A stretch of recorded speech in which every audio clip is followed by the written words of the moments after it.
Thank you for joining me. Our today's topic, Look Back in Anger, play by John Osborne.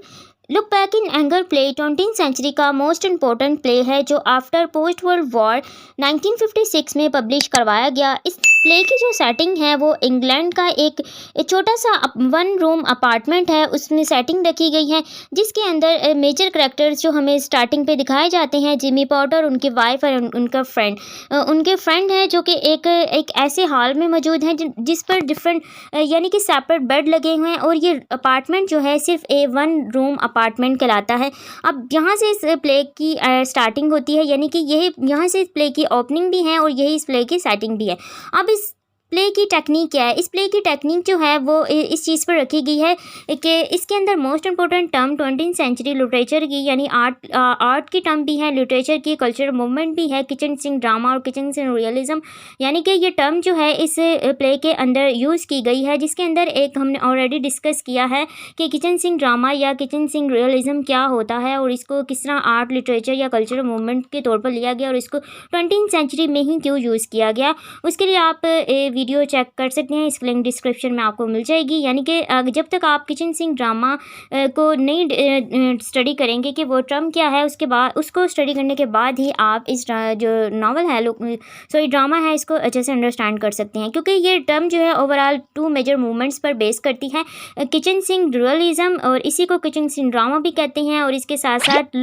Angry young man movement और एक term जो है angry young man जो कि इसी movement से ली गई है। अब ये इसी प्ले से एक टर्म जो है आगे इंट्रोड्यूस करवाई गई थी एंग्री यंग मैन की। एंग्री यंग मैन मूवमेंट क्या है और एंग्री यंग मैन टर्म क्या होती है, इसको भी हम डिस्कस कर चुके हैं, वो आप वीडियो पे चेक कर सकते हैं, क्योंकि ये 20th सेंचुरी की ऐसी कल्चरल आर्ट और लिटरेचर की मूवमेंट्स थी कि जो मिडिल क्लास या वर्किंग क्लास की जो लाइफ थी, यानी कि डोमेस्टिक सीन्स जो हुआ करते थे उनको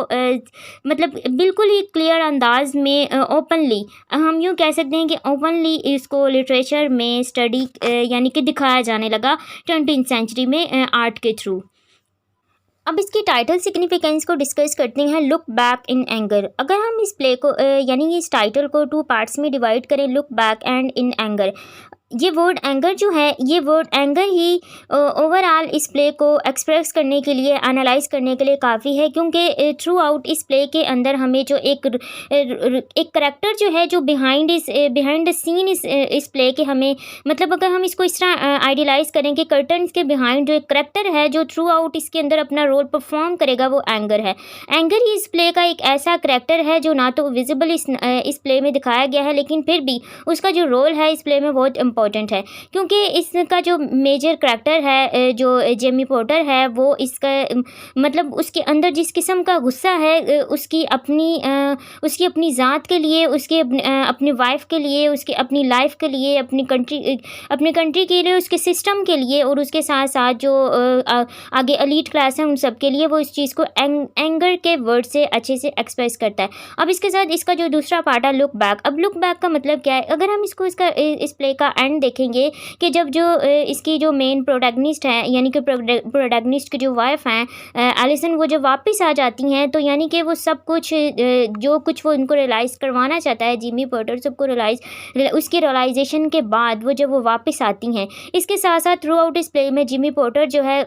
हर जगह हमें नॉस्टैल्जिया में दिखाई देते हैं कि कभी वो अपने फादर के बारे में सोच रहे होते हैं या उस टाइम को याद कर रहे होते हैं, या फिर वो कर्नल जो है वो उस टाइम को याद कर रहे होते हैं कि जब वो इंडिया में जब वो ब्रिटिश राज था उस टाइम पर वो यहाँ पर कर्नल की सर्विस दिया करते थे। उसके साथ साथ जो यानी कि वो हमेशा अपने पास्ट के बारे में देखते हैं। अब लुक बैक को भी हम डिफरेंट उसमें देख सकते हैं कि हम अपनी माजी में जाके किस चीज़ को एनालाइज कर सकते हैं। यहीं पे हम मॉडर्निज्म का एलिमेंट भी डिस्कस करते हैं। हमने एक थ्योरी डिस्कस की थी मॉडर्निज्म की, जिसमें हमने मॉडर्निज्म के मेजर फीचर्स को डिस्कस किया था और उसका बैकग्राउंड के मॉडर्निज्म विक्टोरियन एज के बाद क्यों स्टार्ट हुई थी, उसकी रीज़न ही क्या थी। सबसे ज़्यादा जो उसकी मोस्ट इंपॉर्टेंट रीज़न है वो world war 1 and world war 2 थी, क्योंकि उसके बाद ही मॉडर्निज्म ऐसे स्टार्ट हुई कि जो वर्ल्ड वार के बाद जो एक वर्ल्ड में एक फ्रस्ट्रेशन दिखाई गई थी, क्योस दिखाया गया था, वो हमें किस तरह वर्ड्स के अंदर दिखाई देता है कि एक जो मॉडर्न मैन है वो हर चीज़ को किस तरह अपने ऊपर हावी करता है कि उसके उसके लिए जो उसकी लाइफ है, उसके इमोशंस, उसके फैमिली मेम्बर्स हैं, वो सब सिर्फ किस बना पर होते हैं, उसकी लाइफ की अर्निंग की उस पर, यानी कि वो जो कुछ भी अपनी लाइफ में अचीव करना चाहता है वो सिर्फ और सिर्फ इसलिए है कि वो कितना ज़्यादा अर्न कर सकता है।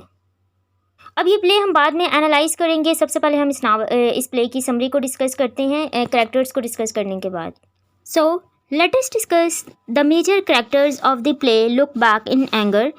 इस प्ले के जो मेजर करैक्टर्स हैं वो ऑलमोस्ट 5 ऐसे करैक्टर्स हैं जिनका इस प्ले के अंदर ज़्यादा इम्पॉर्टेंट रोल है। फर्स्ट हमारे जो प्रोटैगनिस्ट हैं जिमी पोर्टर। जिमी पोर्टर इस ड्रामे का मेन करैक्टर है और इसको एज अ हीरो और एज अ प्रोटैगनिस्ट भी इस प्ले में लिया गया है। ये एक मिडिल क्लास और वर्किंग क्लास से ताल्लुक़ रखते हैं। इन्हीं पर एक टर्म जो है जॉन ऑसबर्न ने फाइंड आउट की थी एंग्री यंग मैन की, क्योंकि ये एक वेल एजुकेटेड पर्सनैलिटी हैं। इसके साथ साथ ये फ्रस्ट्रेटेड भी हैं अपनी लाइफ से, क्योंकि इन्होंने अपनी लाइफ में जो कुछ भी देखा है और ये इस चीज़ पर बिलीव करते हैं कि जो मिडिल क्लास की सफरिंग है उसको जो अपर क्लास यानी एलीट क्लास जो है वो उस चीज़ को कभी भी ना तो आइडियलाइज कर सकती है और ना ही फील कर सकती है। इसी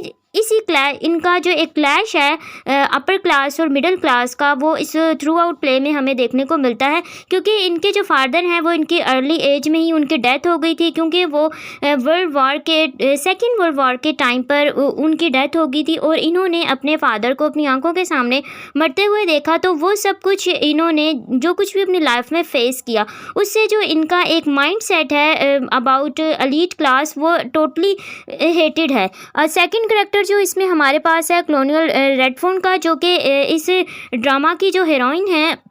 एलिसन उनके फादर हैं। और ये 1947 में जब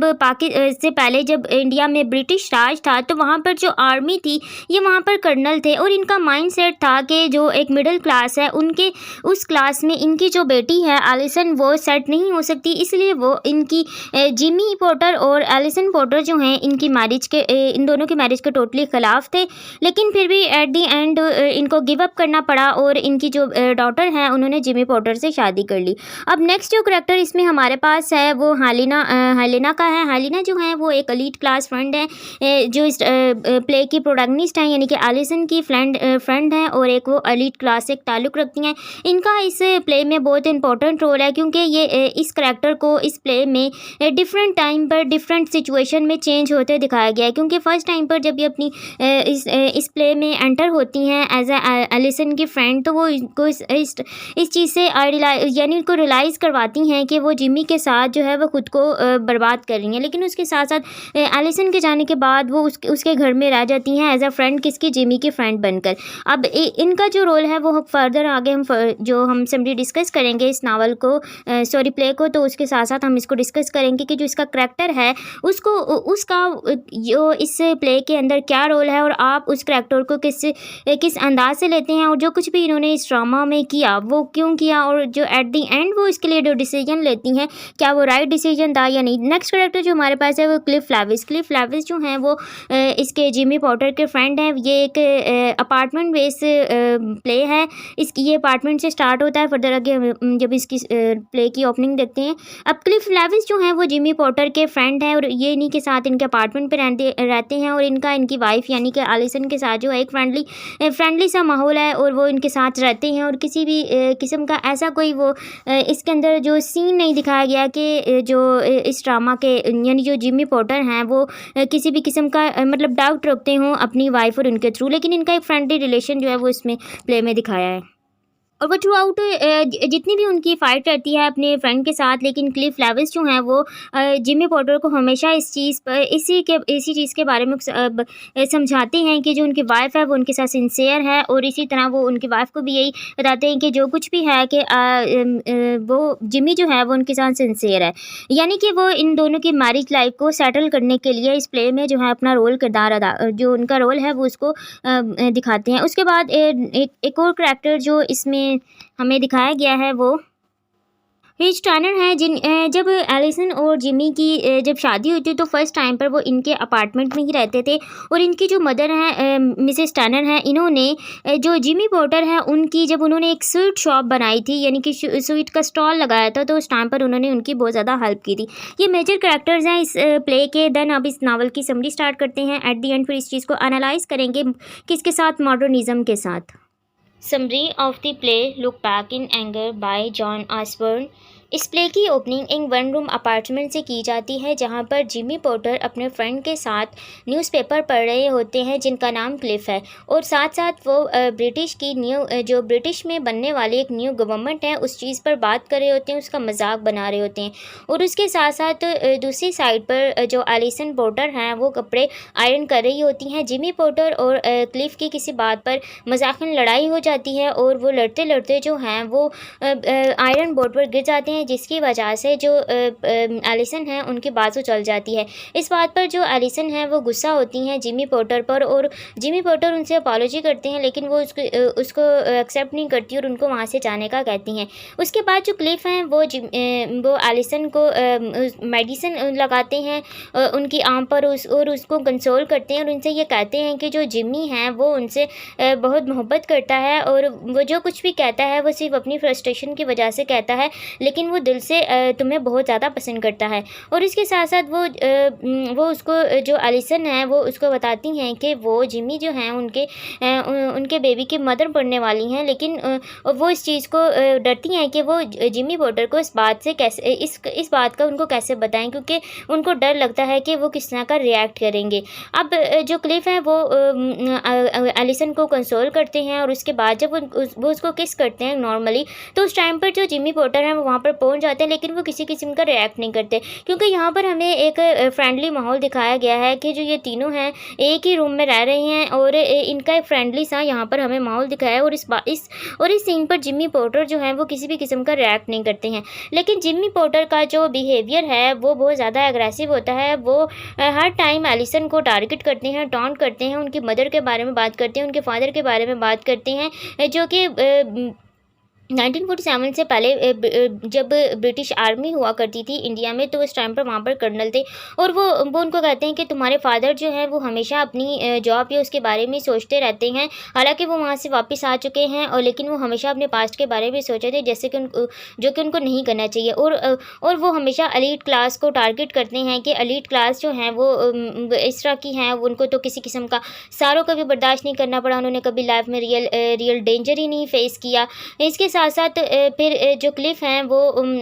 एलिसन को आकर बताते हैं कि उनकी फ्रेंड हेलिना की कॉल आई है, जिस पर जिमी पोर्टर जो है वो बहुत ज़्यादा अग्रेसिव हो जाते हैं कि वो इस चीज़ को बिल्कुल पसंद नहीं करते थे कि जो एलिसन है उनका किसी भी एलीट क्लास से ताल्लुक जो है वो रिलेशन रहे। लेकिन वो एलिसन जो है जब उनके फ्रेंड की कॉल सुनती हैं तो उनको कहती है कि वो कुछ डेज़ के लिए उनके साथ स्टे करेंगी, उनके घर पर वहाँ पर रहेंगी। तो इस बात को जिमी जो है वो बिल्कुल नापसंद करते हैं और जो उन पर उनकी थोड़ी सी लड़ाई होती है, जिस पर जो जिमी पोर्टर हैं वो उनको कहते हैं कि तुमने कभी लाइफ में कोई जो रियल डेंजर है या रियल सारो फेस नहीं किया। वो इस पर वो ज़्यादा यहाँ पर अग्रेसिव होकर कहते हैं कि मैंने ये चीज़ फेस की है कि जब मैं 10 साल का था मैंने अपने सामने अपने फादर को मरते हुए देखा, जो कि जंग में मारे गए थे। मैंने लाइफ में हर चीज़ बर्दाश्त की है। मैंने खुद को लाइफ में सेट करने के लिए कितना कुछ किया, मैंने अपनी अर्निंग करने के लिए कितना कुछ किया, लेकिन जो एलीट क्लास है, अपर क्लास है, यानी तुम लोग हो, तुम्हें किसी भी किस्म की कोई भी रियल डेंजर या कोई सॉरो लाइफ में बर्दाश्त करना ही नहीं पड़ा। लेकिन मेरी विश है कि जब कभी तुम्हारा कोई बेबी हो और वो मर जाए तब तुम उस चीज़ को ज़्यादा अच्छे से रियलाइज़ करोगी कि जो एक वर्किंग क्लास या जो एक आम इंसान है वो किस तरह जो तकलीफ़ है उसको बर्दाश्त करता है। यहाँ पर जो इसका बिहेवियर है अपनी वाइफ के साथ वो बहुत ज़्यादा एग्रेसिव दिखाई देता है। लेकिन उसके बाद जो एलिसन और वो जिमी पोर्टर हैं वो एक दूसरे को थोड़ी ही देर के बाद कंसोल करते हैं और फिर वो ज़मीन पर बैठ जाते हैं, वो एक बियर एंड स्क्यूरल गेम खेलते हैं। अब इसके बाद नेक्स्ट सीन में क्या होता है कि जो हेलिना और एलिसन हैं वो बैठी हुई हैं और घर की ड्यूटीज़ यानी वुमेन की ड्यूटी के बारे में बात कर रही थी। वो उनसे कहती हैं कि जब उनकी शादी हुई थी जिमी पोर्टर पर, तो उन पर उनके जो फादर थे वो इस चीज़ को बिल्कुल भी एक्सेप्ट नहीं कर रहे थे कि वो एक वर्किंग मैन जो है उनसे शादी करें, लेकिन जिमी के जो है इंसिस्ट पर उनको उनकी शादी करना पड़ी। और उसके शादी के 1 मंथ तक वो उनके जिमी के एक फ्रेंड ह्यूज टैनर के घर रहे हैं। उनकी जो मदर हैं मिसेस टैनर, उन्होंने जिमी की एक स्वीट स्टॉल लगाने में बहुत ज़्यादा हेल्प की थी। और उसके बाद वो यहाँ क्लिफ के साथ उनके अपार्टमेंट में रहती हैं। अब इस बात पर जो हेलिना है वो एलिसन को बताती हैं कि जिमी का बिहेवियर तुम्हारे साथ बिल्कुल भी एक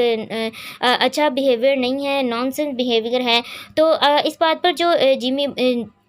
जिमी पोर्टर हैं वो वहाँ पर आते हैं और फिर एग्रेसिव होते हैं और हेलिना पर गुस्सा होते हैं कि वो उनकी वाइफ को उनके खिलाफ भड़का रही हैं। और वहाँ पर वो उनको कहते हैं कि उनके फादर को कॉल करते हैं कि वो उनको आकर ले जाएं एलिसन को, वो यहाँ पर उनको नहीं रखेंगे। अब उसके बाद क्या होता है कि जब नेक्स्ट सीन में जो उनके फादर हैं वो उनको लेने आते हैं और उसके बाद एलिसन उनको खुद कॉल कर देती है कि वो उनको यहाँ से ले जाएँ, अब वो यहाँ पर नहीं रह सकती। तो इस बात पर जिमी पोर्टर और ज़्यादा नाराज़ हो जाती हैं और उनके जाने के बाद हेलिना पर ज़्यादा गुस्सा होता है, जिस पर हेलिना उनको स्लैप करती है। अब उसके बाद जिमी पोर्टर जो है वो ज़मीन पर बैठ जाती हैं और एक मासूम बच्चे की तरह रोने लगते हैं, जिस पर हेलिना जो हैं वो जिमी पोर्टर को कंसोल करती हैं और उनको किस करती हैं। अब यहाँ पर जो हेलिना है उनका जो एक बिहेवियर है वो टोटली चेंज हो जाता है। अब जो प्ले है आगे फर्दर मूव करता है। नेक्स्ट लास्ट एक्ट में हमें ये सीन दिखाई देता है कि जो रिपीटली जो जिमी पोर्टर हैं और क्लिफ हैं वो न्यूज़पेपर पढ़ रहे हैं और उसके साथ साथ जो अब हेलिना है वो उनके कपड़े आयरन कर रही हैं। और उस टाइम पर डोरबेल बजती है और जब एलिसन वहाँ पर आती हैं और एलिसन की हालत काफ़ी ख़राब दिखाई देती है, वो बहुत वीक दिखाई देती हैं। और वो जब ये बताती हैं कि जो उनका न्यूबॉर्न बेबी है उसकी डेथ हो चुकी है और वो जिमी पोर्टर से माफ़ी मांगती हैं और वो वहाँ पर और उस टाइम पर जो हेलिना है वो वहाँ से चली जाती हैं और वो ये कहती हैं कि वो उन्होंने गलती की है, वो उनको एलिसन की जगह यहाँ नहीं रहना चाहिए था। लेकिन इस बात पर जो एलिसन है वो कोई भी उनसे यानी नाराज़गी का इजहार नहीं करती। और जिमी पोर्टर कहते हैं हेलिना के जाने के बाद कि वो जानते थे कि जो हेलिना है वो एक लॉन्ग टाइम तक वो रिलेशन बरकरार नहीं रख सकती, क्योंकि वो किसी भी रिलेशन को लाइफ टाइम तक रखने की कैपेबिलिटी नहीं रखती हैं। और वो ये बात पहले से जानते थे। वो एलिसन को माफ़ कर देती हैं, एलिसन को थोड़ा सा कंसोल करते हैं और फिर वो उसको दोबारा से एक्सेप्ट कर लेते हैं। और फिर यहाँ पर प्ले की एंडिंग होती है। लास्ट सीन में हमें दिखाई देता है कि जो हेलिना और एलिसन हैं वो एलिसन एंड जिमी हैं वो बैठे हुए हैं ज़मीन पर और वो बीर एंड स्क्विरल गेम खेल रहे हैं और यहीं पर इस प्ले की एंडिंग हो जाती है।